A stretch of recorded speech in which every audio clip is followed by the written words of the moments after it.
Olá a todos. O nosso trabalho de constitucional é sobre o tema direito de não saber versus informação acolhida pelo médico, né, o direito de informação.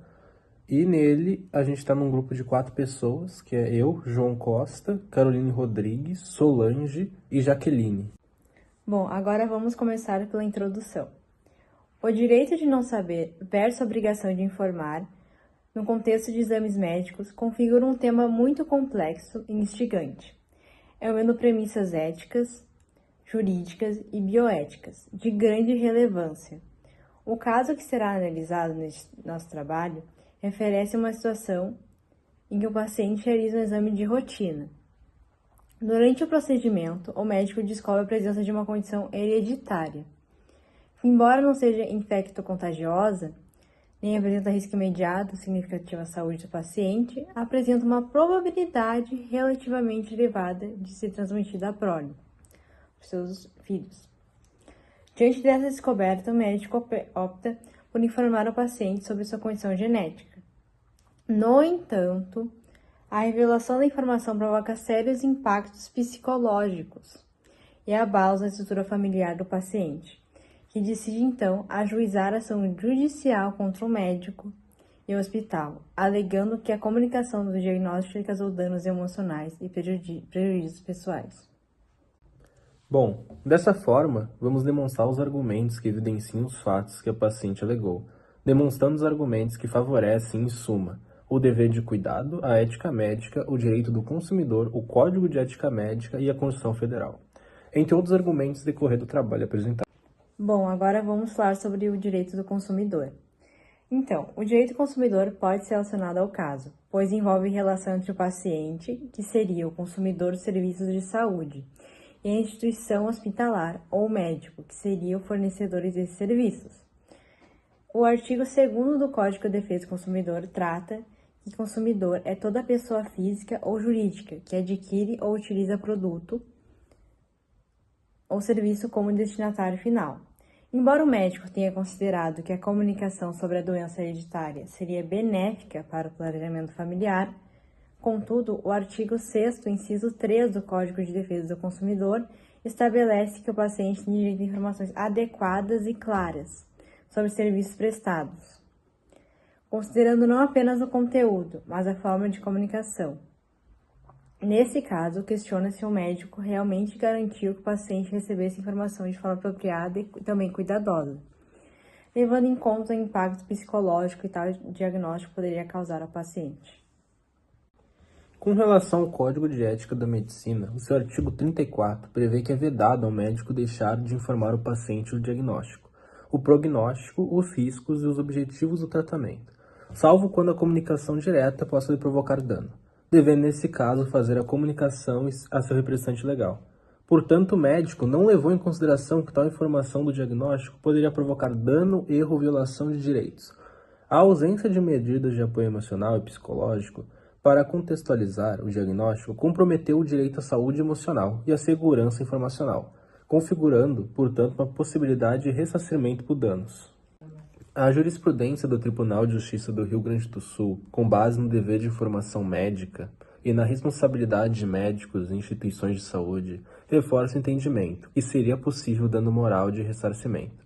Essa decisão destaca a importância da autonomia do paciente ao optar pelo direito de não saber, e reafirma que a divulgação de informações sensíveis sem consentimento pode constituir violação de direitos pessoais, gerando o dever de indenizar por dano moral, quando há comprovado sofrimento psicológico.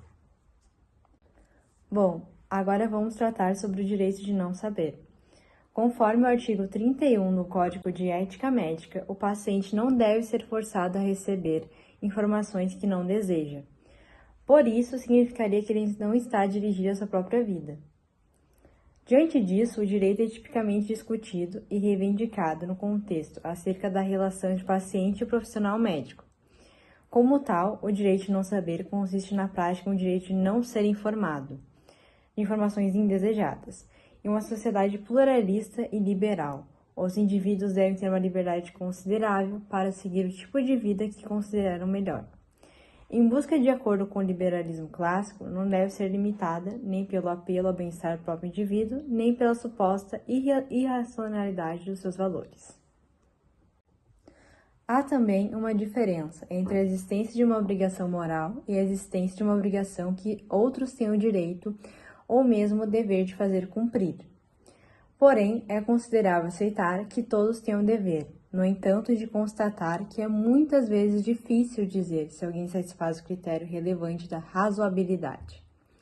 Um médico, no momento em que decide informar o paciente sobre uma doença hereditária, descoberta por meio de exames, sem se consultá-lo a respeito, está agindo com a ausência do bom senso, além de estar desrespeitando sua liberdade individual. Como tal, mesmo que o paciente esteja genuinamente a violar uma obrigação, pode ser inadmissível que o médico faça cumprir a suposta responsabilidade, dizendo a ele informações relevantes sobre o seu quadro clínico.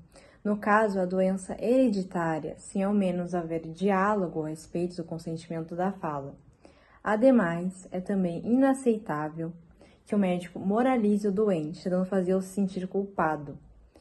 Com efeito, mesmo se a recusa da informação não fosse razoável, o ônus que cai sobre os outros não é suficientemente significativo para justificar o risco de exercer pressão sobre alguém que tem uma razão legítima para evitar informações médicas. Assim, conforme o princípio da privacidade, possui direitos quanto ao segredo de informações pessoais, profissionais ou até sociais.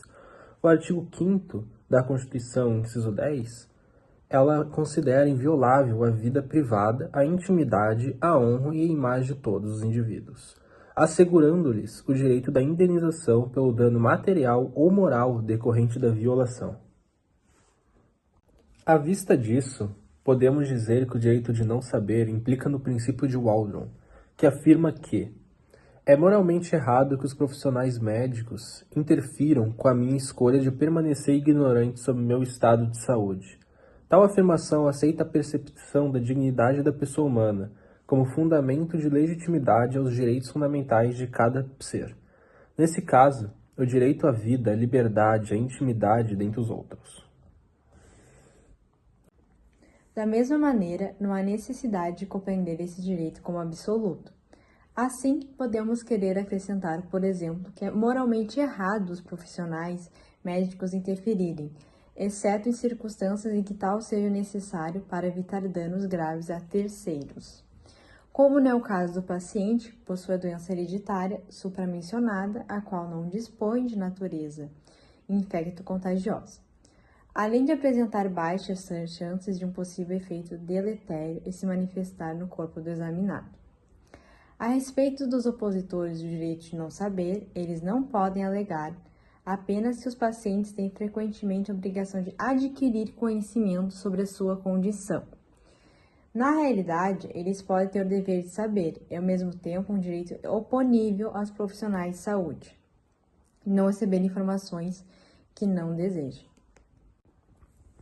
Os defensores do direito de não saber insistem que o paciente deve ter o poder de recusar informações que podem ocasionar algum dano psicológico a si, bem como abalar sua estrutura familiar, por mais que o médico esteja bem intencionado quanto ao seu dever de informar o paciente. Um exemplo pode ser a visão de um professor universitário que defende o direito de não saber para o estado de HIV, com base no estudo de mulheres que sofreram efeitos negativos graves depois de descobrirem ser positivas, tais como serem agredidas ou mesmo levadas ao suicídio. Agora vou fazer a comparação entre uma decisão judicial semelhante ao nosso caso analisado. Após uma longa pesquisa, nosso grupo encontrou um processo judicial relevante, que tramitou no Superior Tribunal de Justiça, o STJ, abordando um tema similar ao nosso, mas com uma diferença crucial, que altera a repercussão do caso. Nesse processo, o médico informou ao paciente sobre uma doença sexualmente transmitível, uma DST, a qual colocava em risco não apenas a saúde do paciente, mas também a vida de terceiros, com os quais ele poderia ter relações sexuais. Como resultado, o STJ negou provimento ao pedido de indenização, considerando a gravidade da situação. No nosso caso, o paciente tem direito de não saber, pois a doença que possui não é contagiosa, e apresenta a mínima probabilidade de prejudicar sua saúde. Contudo, essa informação poderia afetar sua futura prole. O médico decidiu comunicar ao paciente o diagnóstico, o que abalou seu estado psicológico e o ambiente familiar. Ambos os casos tratam do direito de não saber, mas a diferença é crucial. Reside na natureza da doença. No caso do HIV, os riscos à saúde de terceiros são significativos. A decisão judicial sustentou que, sob o prisma individual, o direito do indivíduo não saber que é portador do vírus HIV sucumbe a um direito maior, qual seja o direito à vida e uma vida mais saudável e longínqua. Em contrapartida, o nosso paciente não possui uma condição prejudicial à sua vida, mas tem o direito à indenização pelo dano significativo causado pela revelação do diagnóstico, que lhe foi imposta, de forma imprudente pelo médico. A comunicação inapropriada da notícia teve um impacto devastador, afetando até mesmo seu ambiente familiar. Quando um paciente busca atendimento médico, espera que o atendimento resulte em uma melhora. No contexto desse caso, o paciente saiu da consulta afetado, da maneira pior do que entrou, por uma decisão médica que causou danos irreparáveis. Concluído então, perante todas as circunstâncias, é cabível uma indenização por danos psicológicos ao paciente que possui a doença genética. Isso se deve essencialmente pela negligência proveniente do médico, e desconsiderou os direitos fundamentais assegurados daquele paciente, bem como se restringiu a sua liberdade de escolha e afetou sua dignidade enquanto ser humano. Ademais, a resposta do Instituto Hospitalar em relação à reparação do mal causado é equivocada, visto que alegaram benéfica informação sobre a possível transmissão da doença hereditária prole, que pode vir ou não a nascer, consistindo em uma presunção. Portanto, nosso objetivo foi apresentar evidências que sustentam essa perspectiva, reconhecendo a complexidade do caso e suas nuances, de modo a proporcionar um desenvolvimento jurídico que fundamente essa análise.